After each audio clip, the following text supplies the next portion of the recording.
Hi, so for this module, which is entitled Governance and Politics Informing Interior Planning and Design Development. So, we are tackling this topic because we all know that the regulated professions of interior design and architecture has a political component, especially that these professions are regulated by the Philippine government. So we could not do away looking at the political aspect of our professions in the built environment. So I hope you'll go through the resources and the references because these are very helpful in coming up with theses or the main subject of your essay or assignment. So some of the resources I would like to discuss. So in there you will find a resource regarding the regulating the interior designers, which is an overview and analysis of public policy and law.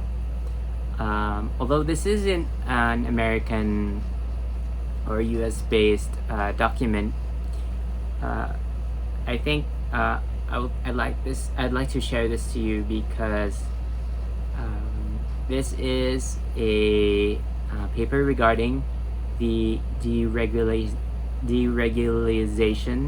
of interior design.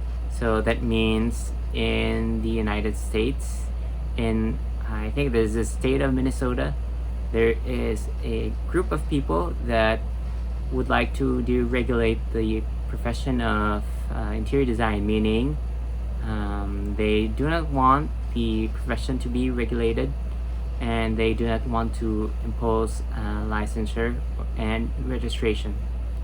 So they have very interesting topics that they raised regarding the deregulation of interior design.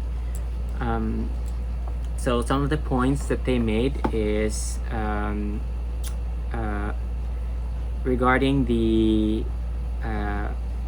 protection of public health, safety, and welfare. They had two means of measuring how interior design is supposed to protect the public health and welfare. First means of measuring is the insurance premiums and how it relates to the interior designers, and then the fire death rates. So first, in their hypothesis, they raised that these are connected to the practice of the interior design profession. So, of course, as a professional, we are pro regulation.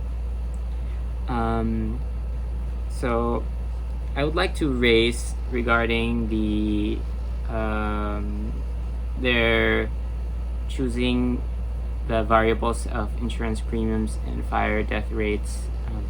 First, I do not think that their points were enough because there are other ways of measuring protecting the public health, safety, and welfare of the people, and not just the insurance premiums and fire death rates.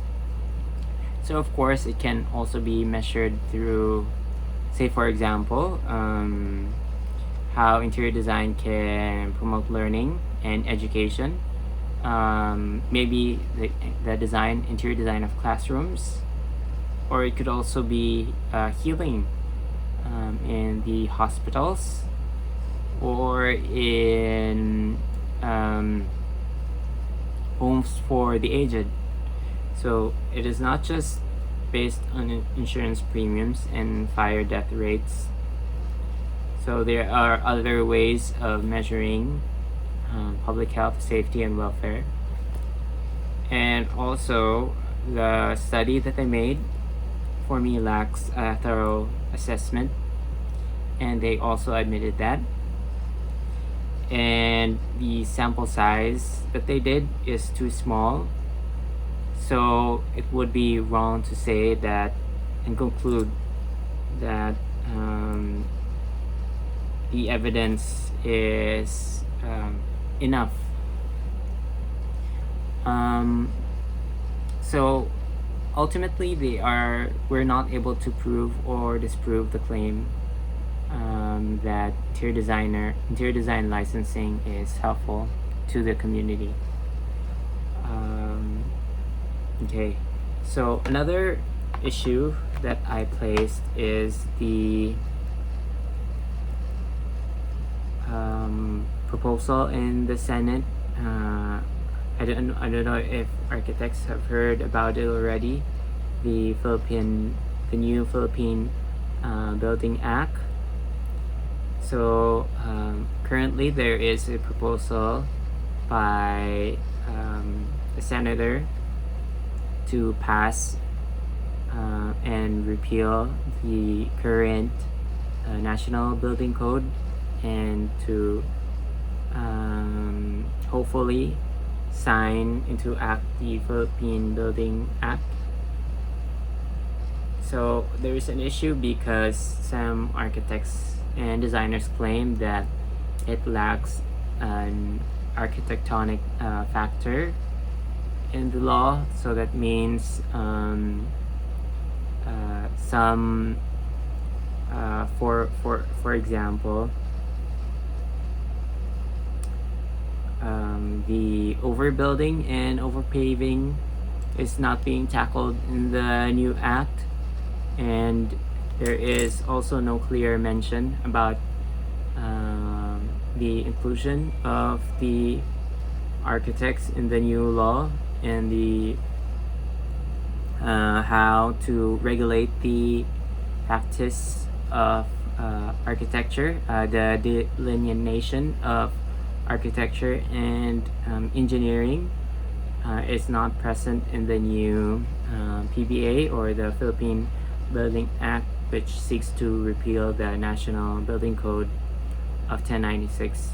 So if you just explore the resources that I placed on the website, you will read more about the issue.